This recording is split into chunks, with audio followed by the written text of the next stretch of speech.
Hi everyone, and welcome to my first YouTube video. I've been wanting to start a YouTube channel for a while now, and the other day I was like, I think the time has come. Yeah, so here I am. And I had a lot of ideas for YouTube videos, but let's just say most of them are maybe too specific or too niche, and maybe some people would call them weird. I wouldn't. I hope you wouldn't. But yeah, I just assumed not everyone would want to watch a video called Heather's the Musical, but it's just me and my budget is zero. Let me know in the comments if you would. Thanks. Anyway, so I thought let's do something more normal or whatever. And I thought, it's June. It's Pride Month. So I love reading, and I thought, why not do a video about book recommendations for Pride Month? And I tried recording it many times, and every time I rewatched it, I was like, oh, it's fucking boring. And then I thought, stop being so negative with yourself. And then I watched it again, and it was really boring. It was really annoying. So I realized I have never like talked about books. No one has ever asked me to talk about books. No one is asking now, but I'm still gonna do it. So yeah, I tried to divide the books into categories, genre. Yeah. Um so let's say you hate romance books, you can just skip it.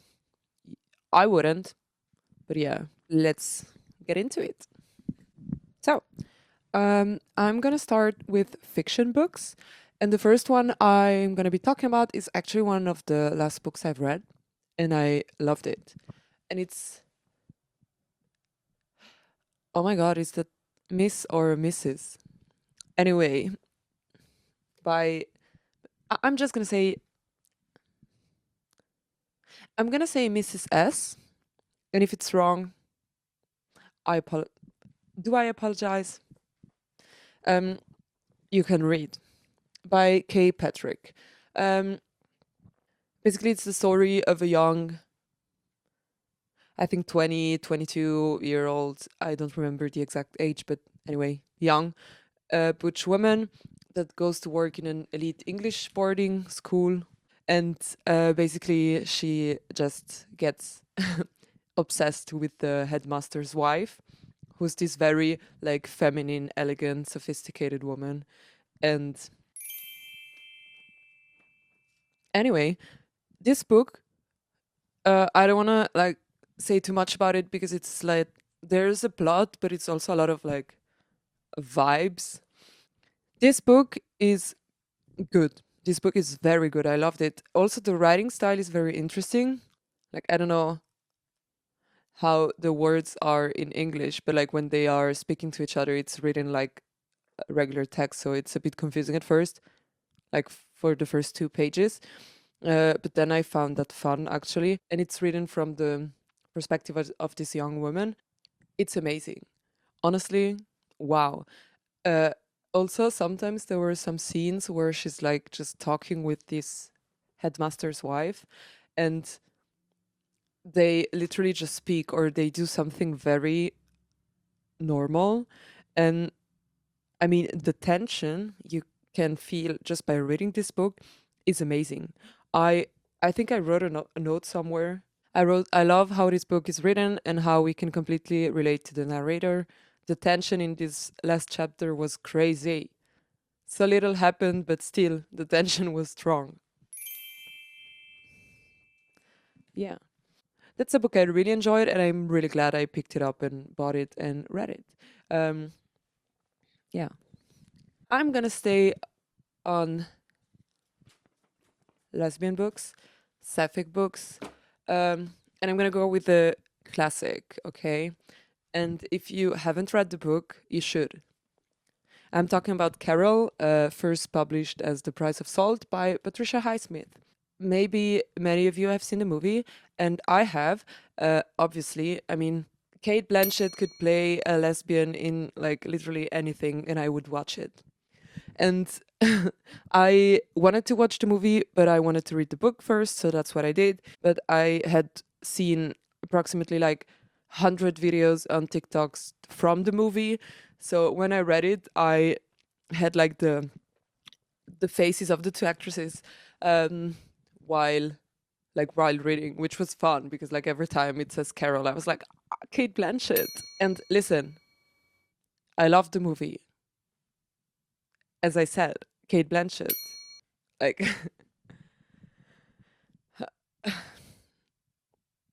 yeah.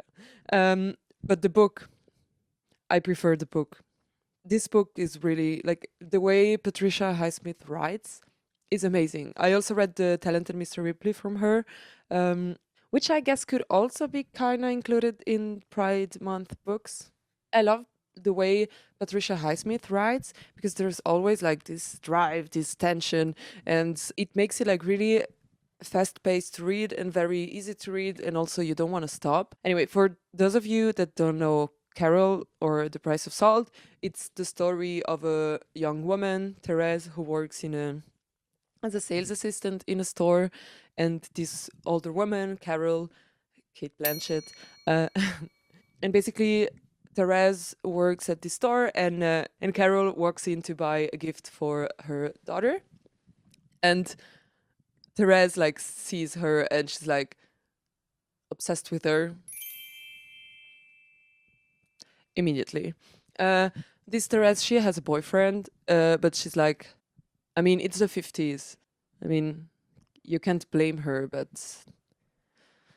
let's just say it's hard. Like when you read the book, it's hard not to see what's going on, and it's hard not to see that she has no interest, like romantic interest in her boyfriend. And Carol was married, and if I remember correctly, she's going through a divorce, and they're actually going through the procedure of like who gets the custody of the daughter. Basically, Therese gets obsessed with Carol, and they start like hanging out, and it's very intense. I mean, the fact that this book was written in the 50s is amazing. I don't want to spoil too much. I don't know if this is gonna be a spoiler, but the ending, I think I don't know if I like the ending of the book or the movie better. I think it's pretty similar, but there's a small difference. And I want to say I like the book better, but I'm not sure. Anyway, the fact that it's like a lesbian love story and it doesn't end in like a, I mean, it's not the perfect ending because it's the 50s. I mean, um, but it doesn't end in like a tragedy. I was just thinking about Kate Blanchett, and I was like, did my obsession start with Tar or with Carol? Who knows? Kate Blanchett, if you're watching this video, please do more movies. Please do more movies where you are a lesbian. Please do it. Yeah. So, gonna be staying on the lesbian side for a moment, and I'm gonna be talking about two books which are from the same author. I think I could say she's one of my favorite authors because I've read two of her books and it's two of my favorite books. I'm talking about Emily Austen, and the two books in question are Everyone in This Room Will Someday Be Dead and Interesting Facts About Space. And she has a new book that's out now called We Could Be Rats, I think. And I really want to read it. Like, also, I don't because, like, when I've read it, it's over. Then I have to wait. Emily Austen, I never feel so seen when I read a book than when I read her books. I feel like the main character is always like a neurodivergent lesbian or like with anxiety and depression, and I relate to that. I read Everyone in This Room Will Someday Be Dead like maybe 3 years ago, 2 years ago, I don't remember. And I know I loved it. It's about a woman who has like anxiety and depression, and she's a bit lost in life. who isn't. And if I remember correctly, yeah, she sees like a leaflet for free therapy, and she doesn't realize it's from the Catholic Church. And she goes there, and when she goes there, the priest is like, "Oh, you're coming for the job interview," because the the receptionist just died, and so they're hiring a new one. And the main character, she's like, she's too embarrassed to correct him and say no, so she ends up taking the job. And I'm like, oh wow, that's something that could happen to me. It's sad, but it's also very funny. And I had a lot of fun and I loved it. And then this year or last year, I read Interesting Facts About Space. And I want to say I love this one even more. And in this book, it's about a woman that's also a lesbian, a serial dater, deaf in one ear, space obsessive, true crime fanatic. I hate true crime, by the way. Yeah, I relate more to the state of mind. Anyway, it's about this woman, and she's also like, she has a lot of anxiety, and she has a phobia. Oh, she has a phobia of bald people, which is like tragic for her, but it's as a reader also funny in a way. I mean, she has panic attacks, she has anxiety, and there's something about her past that we don't know, but it's like a big thing. And I don't want to say too much. I mean, like it's also a lot of vibes and not that much plot. This book is like so relatable. Also, I think she is like dating a woman, but then it turns out this woman is like engaged to another woman. Yeah, a lot of drama. I love this book. Oh, the next book is a book I read like 1 year ago, and it's Paul Takes the Form of a Mortal Girl by Andrea Lore. Lore. I'm gonna read what's in the back because I've read it like 1 year ago, and also this book was kind of confusing, but I ended up liking the confusion. It's 1993, and Paul Polidori's tents bar at the only gay club in a university town, thrumming with politics and partying. But Paul's also got a secret. He's a shapeshifter. He transforms his body and his gender at will in a search for belonging and love that travels across America from Iowa City to San Francisco. Sometimes you read a book and you're like, oh, the concept of this book is something that already exists. This one, like, you've never read anything like this before. Pretty sure of that. There's like so many times where it's very depressing, but I found this book also fun at some parts and kind of hopeful in a way. It was definitely one of the most special books that I've read in the last year. If you enjoy something that's different, something that's special, something that's unique. For the next book, um, Big Swiss. Big Swiss is about this woman, Greta. Her job is to transcribe therapy sessions for a therapist. And she, like, while she's transcribing these sessions, she gets like obsessed with one of the patients of this therapist, who's a woman. And I mean, she has never seen this woman. She doesn't know what her name is because she only hears like the sessions that she transcribes. And in her head, like the nickname for this woman is Big Swiss, because she is tall and she's from Switzerland, like me. And anyway, she has never, like Greta has never met this woman, and she gets obsessed with her. I think she's like around, and then she hears the voice of a woman and she realizes it's that woman. And then they start like a friendship, kind of. That's obviously like not gonna be working because it doesn't start from a place of honesty. I mean, Big Swiss doesn't know that Greta basically knows a lot about her already. This book was very weird at times. This book was fun. This book was chaotic. I loved it. And yeah, I don't remember exactly how it ended, but I know I was like a bit disappointed with the ending. I like most of the books I read, I am a bit disappointed in the ending, but I think it's because I love the book so much and I don't want it to end, and so when it ends, I'm like, no.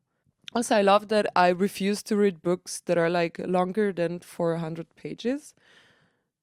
But then when I read a short book and it ends, I'm like, oh, I wish it were longer. So on to the next book. Like, honestly, most of these books are about lesbians or lesbian relationships.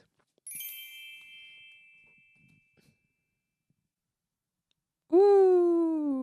Last book for the fiction. The last book would be Boulder by Eva Balthasar. Um, this book is very short. You can read it in like one day, one afternoon. You can read it in like 1 month. I don't care. I don't know. There's something so captivating about the way this book is written that you just don't want to stop. Basically, it's about a cook that works on a ship, and she falls in love with another woman, and this other woman gives her the nickname of Boulder. That's why the book is called Boulder, and it's basically their relationship. And this other woman gets a job in Iceland, and so they live together. They move in together in Iceland. I mean, it's a bit like this relationship, and we see it through the perspective of the woman called Boulder.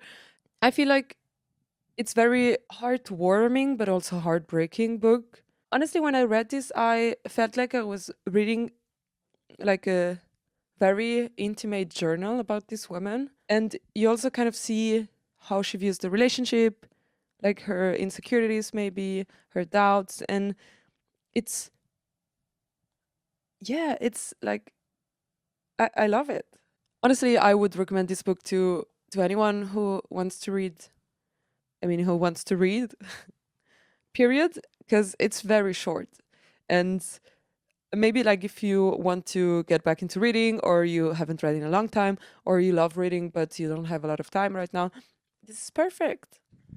So now I'm gonna be talking about some historical fiction books. So the first book I'm gonna be talking about is The Mercies. So to summarize this book shortly, a Norwegian island, 1600 something. All men die. All men gone. And then all the women are like, oh no, oh no, all the men are gone. What are we gonna do? And then the way I see it, there was probably one woman that was like, oh no.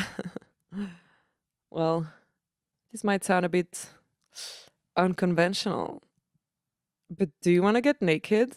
So obviously that's not how it happened. 1670, no, 17, winter.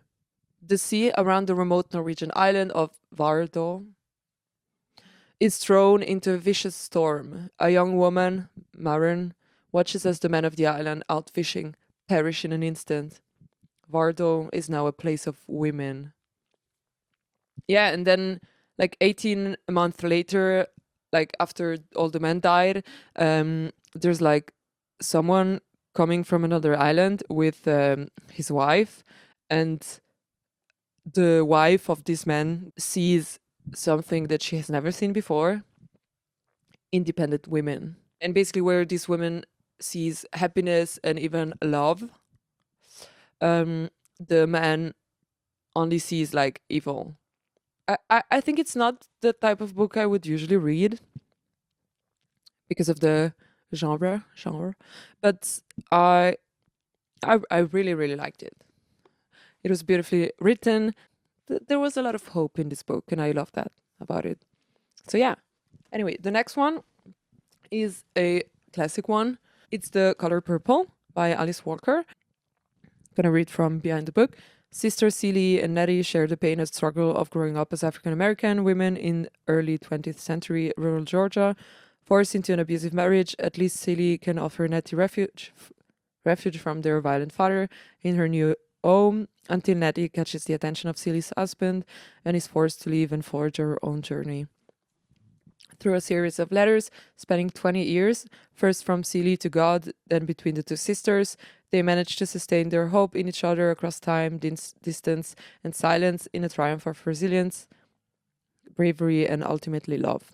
As it says, it's letters at first to God, and it's Celie talking about her life and what's happening. So we get the whole like life story and what they go through, but basically through these letters, which makes the like structure of the book very interesting. This book got me very emotional, and this book is a must read. The Color Purple. I think it's also like historically very important, and I mean it's historical fiction, but that doesn't mean that the context is not real. That's a really important book to read. Yeah. And the last historical fiction book is The Prophets from Robert Jones Jr. I'm also going to read quickly.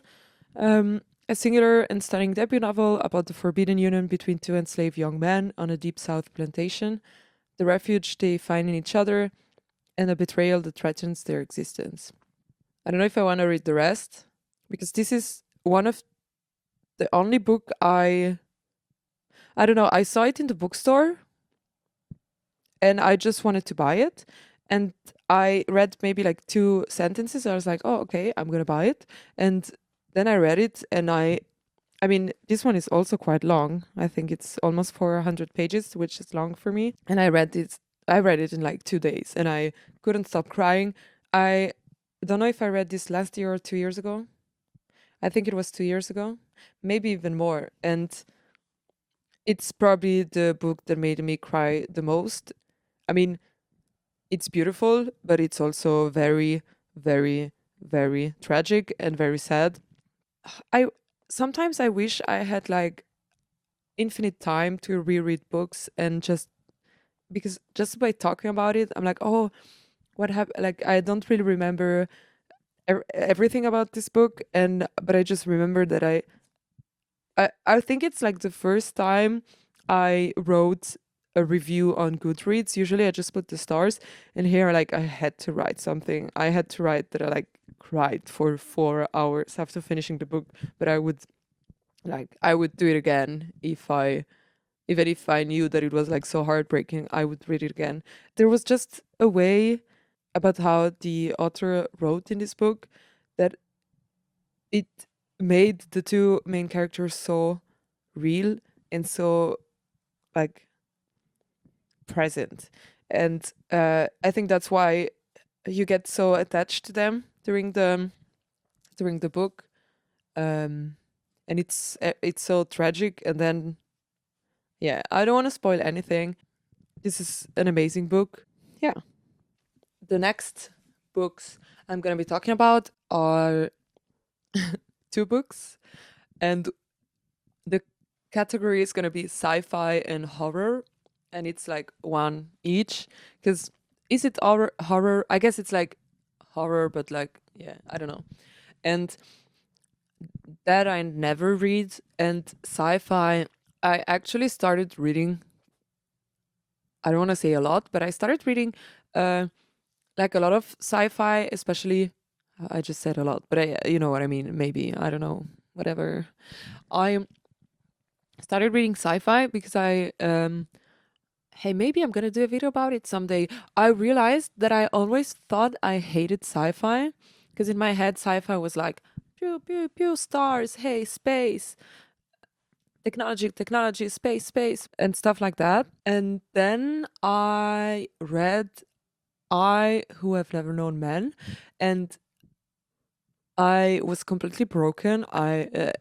It instantly became one of my favorite books ever. And then I actually realized, oh my god, this is sci-fi.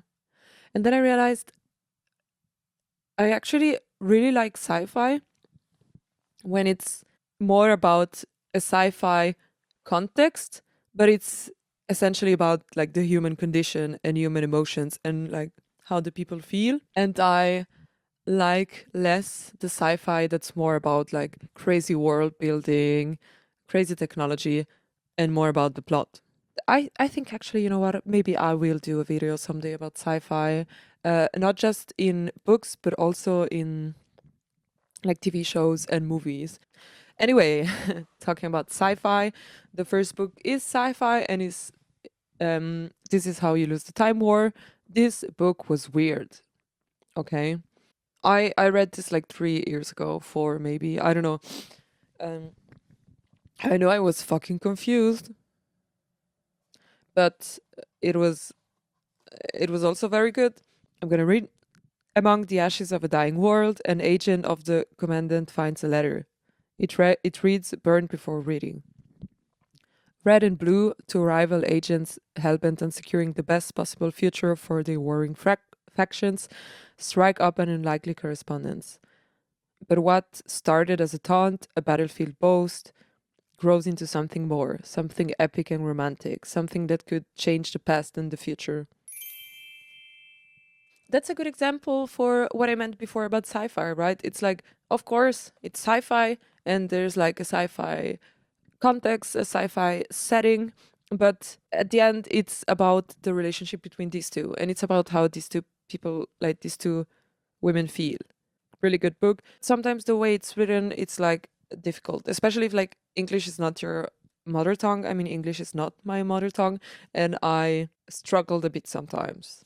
The second and last book in this category is Our Wives Under the Sea.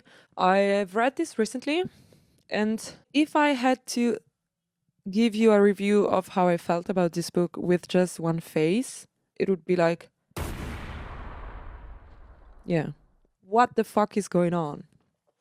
This book was crazy. And here again, it was very short. I read it in one day.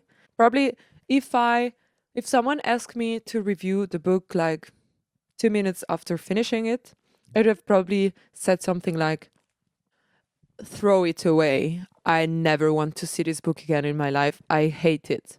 Which is not true. Maybe I have to have the same thought process about horror. By the way, I hate the word horror. The same with mirror. Mirror. I don't know. I cannot say this in like a normal way. But yeah. Anyway, maybe I have to think about a horror the same way I thought about sci-fi. Because I think it's kind of the same thing. When I think about horror, I think about scary ghosts, scary again, jump scares. People that enjoy horror movies scare me. I feel like I'm losing the plot here. First thing I want to say about this book is the fact that they are lesbians. The fact that this is a couple of two women and it's just a fact. It's just a piece of information. I like having LGBT plus characters that are characters and they are more than just their sexuality or gender identity. Yeah. And that's the first thing I really liked about the book. It was that, yeah, they're wives. Do you have a problem with that? No, no one had, because they had bigger problems. Okay, there's basically these two wives. One is called Leah and the other one is called Miri. And Leah works like for a deep sea organization and she returns from a mission. If I'm correct, the mission was supposed to go for like 2-3 weeks, but it lasted 6 months. And like, okay, I'm so bad at this. Leah, the wife that went to the mission, comes back and she's weird. There's something wrong with her. And there's like the chapters written from Miri's perspective. And it's about how she sees her wife now and how she came back and she's not the same anymore. And then it's always alternated with chapters of Leah, but almost like a journal from when she was like during the mission. So it's not the present, it's the past. And it's going slowly, so we don't know what went wrong. I'm gonna stop here with the plot because I see it's not written here and I don't want to say too much. But yeah, basically the story is about Miri trying to find answers and trying to understand what happened to her wife.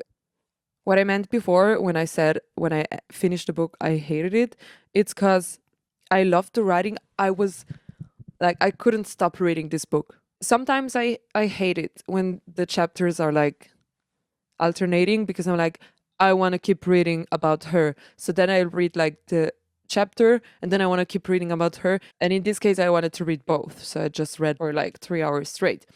And then it finished. And I'm going to say this, it's kind of an open end. It leaves room for like interpretation. I personally don't like when there's not a clear end. When I finished it, I was fucking pissed. And then I like thought about it. I even read like some reviews, and then I realized that actually the ending of this book makes so much sense. Honestly, for the way this book is written, for the purpose of this book, it's the best possible ending that could have happened. So yeah, Our Wives Under the Sea, loved it. So now this is the part that if you hate romance books, you should skip, but you shouldn't. But yeah, I'm gonna be talking about romance novels. Fun fact about me, I used to hate romance novels, and that was when I only tried reading straight romance novels. Yeah. And then I discovered lesbian. Then I discovered sapphic romance novels. And now I enjoy it. Also, I wanted to share some that I have on my e-reader, but the battery is dead. I read a lot in public because I find like reading in public transportation, like especially the train where it's when it's like pretty empty, I can read so good. And you know, I like reading books with like a lot of depth, but sometimes, especially when I've read like something pretty heavy, I just need something not heavy. And I have to be honest, sometimes I am a bit ashamed when I am reading romance because, like, I'm sorry, but the covers, like, they could replace the cover with like just a big blank page that says, I am reading right now, and it would be the same, you know? So most of them, I read them on my e reader so that maybe some people will even think that I'm reading something intelligent. But yeah. So I've read some recently on my e-reader, but since it's dead, I don't really remember all of them. I know there was one that I really liked. It was this one. I'm gonna put it here, and I'm gonna put some other ones here or somewhere. Maybe I'm pointing my finger and it's gonna be like here. I don't know. Um, but yeah. Also, I mean, I love physical books, but that's so practical. I was on holidays for like 3 weeks in November, and I've read like 5 books. And now, to speak about the romance books that I have in a physical copy, the first one is One Last Stop. I've read this recently. I bought it like 2 years ago, and I know exactly why I didn't start it sooner, because sometimes when the books are not enough, like, yeah, I don't like. I love the book. Okay, I'm gonna give you a comparison because look at that. Ah, that I love that. It's so much more fun to read a book like this. Anyway, One Last Stop. Um, Also, I thought I might be bothered by like the fantasy elements, but no, it was even better. It's about this woman, August, who moves to New York City, and yeah, she's a bit cynical, and she's like, love doesn't exist. Uh, First of all, she like finds an apartment with like roommates that are kind of weird for her at first, but they're also like very cute, and she like kind of starts liking them very quickly, and then she falls in love instantly with a woman on the train.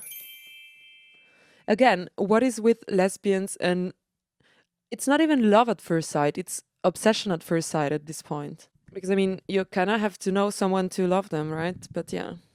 So basically, she meets this woman on the train, and she keeps meeting her on the train, and then she realizes the woman is always on the train, and this woman can only be on the train because this woman is displaced in time from the 70s. Crazy. Listen, I when I read this, I was like, ugh, eh. But no, I loved it. I mean, it was so cute.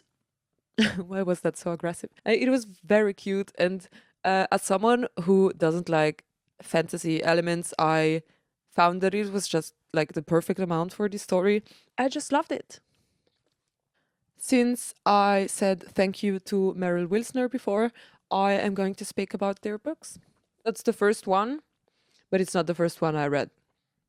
Does it make sense to do it in this order? I don't care. The first one is Something to Talk About, and it's like about the Hollywood powerhouse Joe is photographed making her assistant Emma laugh on the red carpet, and just like that, the tabloids declare them a couple. This is very funny because like like media and everyone think they're a couple, but they're not, and they're not at first. But then, I mean, it's a rom com. What do you expect? So it's very slow burn.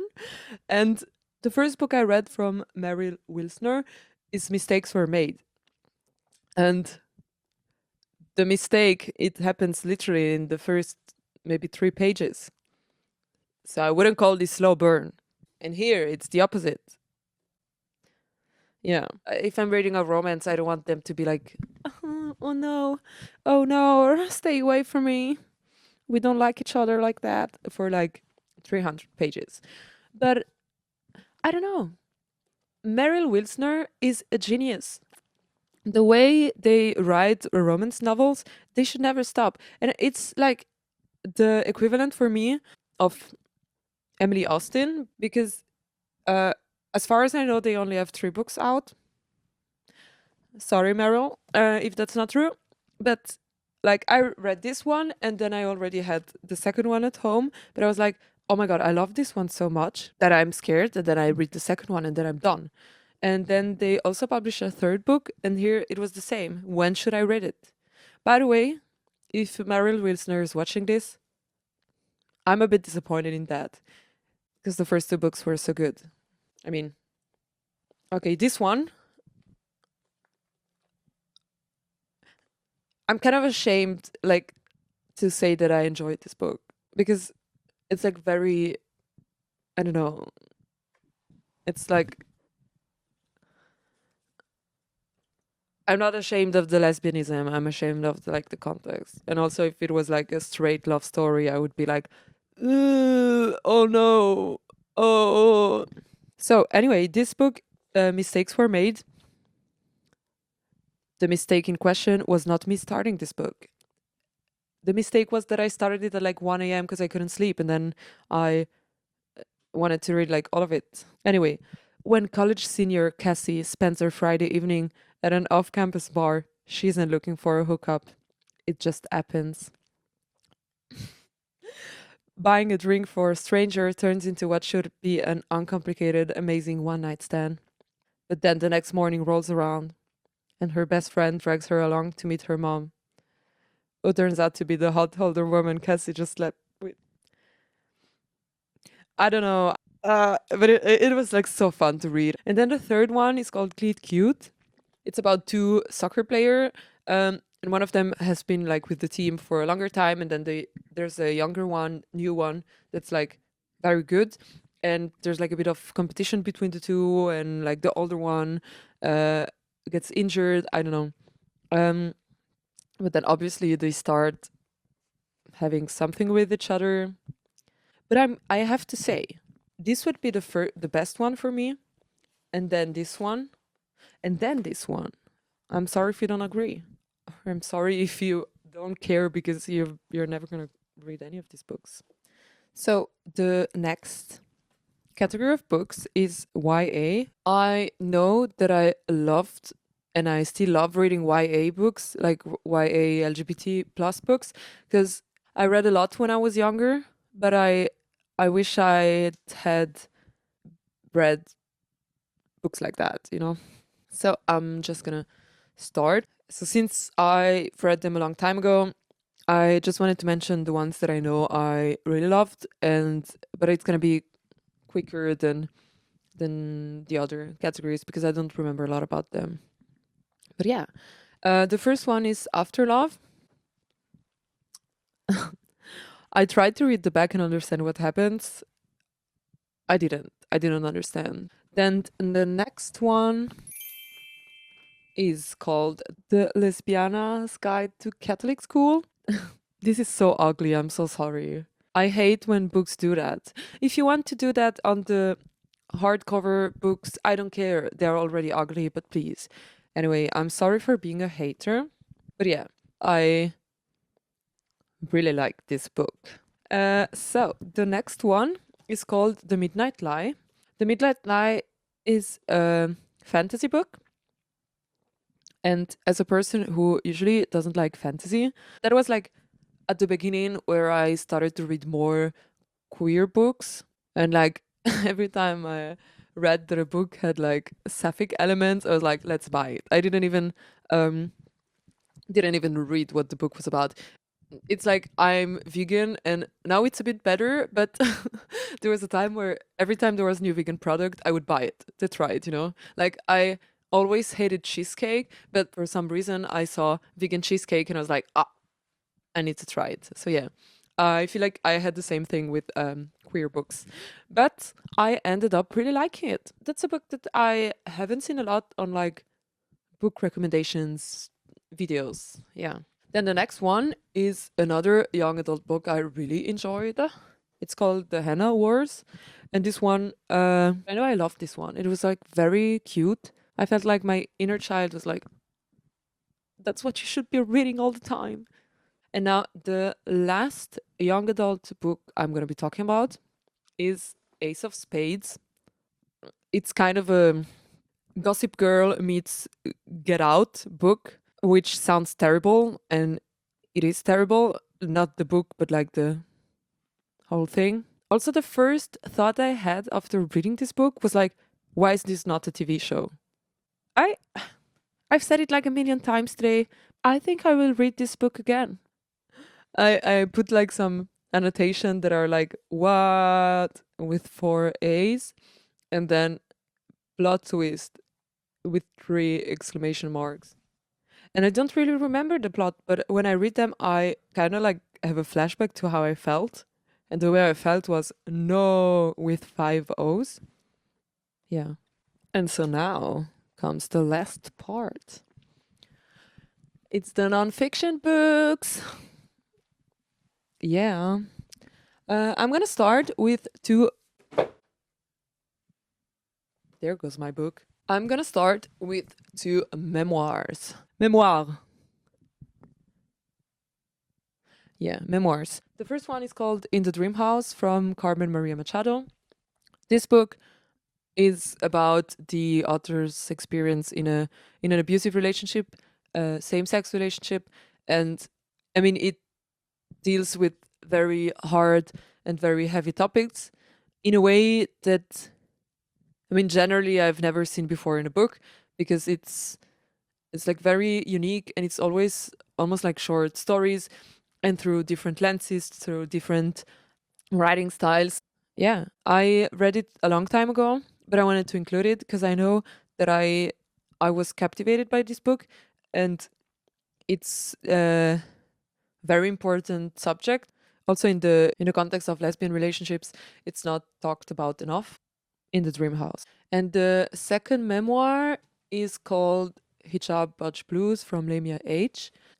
It's basically their story from being born in South Asia, and then they moved as a child to the Middle East, and then they moved to the US for college.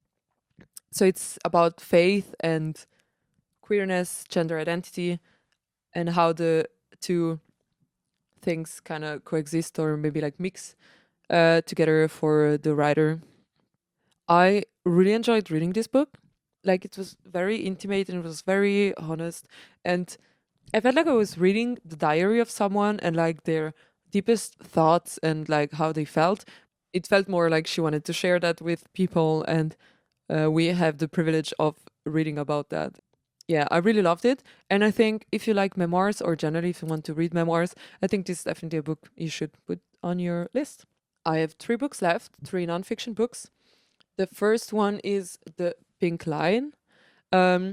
This book is a very long book. I read this book over the course of like 8 months, maybe.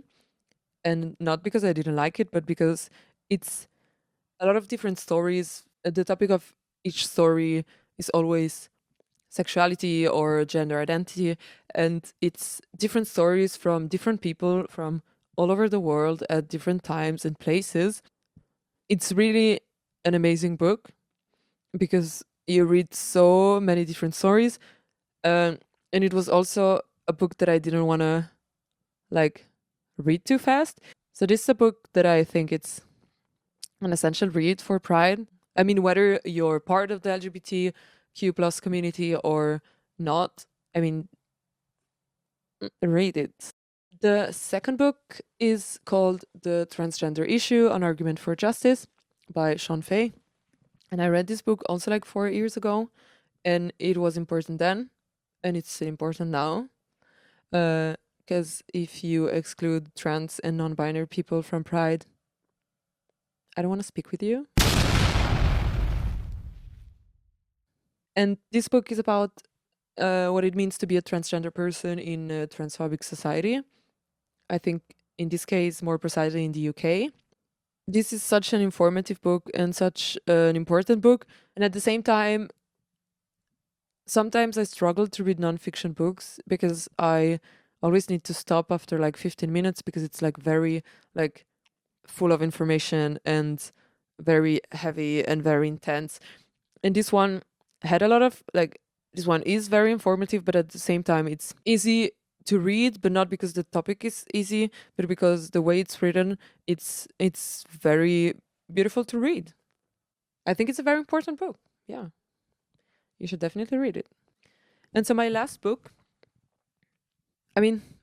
is called Unmasking Autism from Dr. Devon Price, and I've read this book like very recently, and I know the book is about autism, obviously, but the writer is a transgender man, so there's a big focus on queer people, on trans people, on non-binary people, and on women.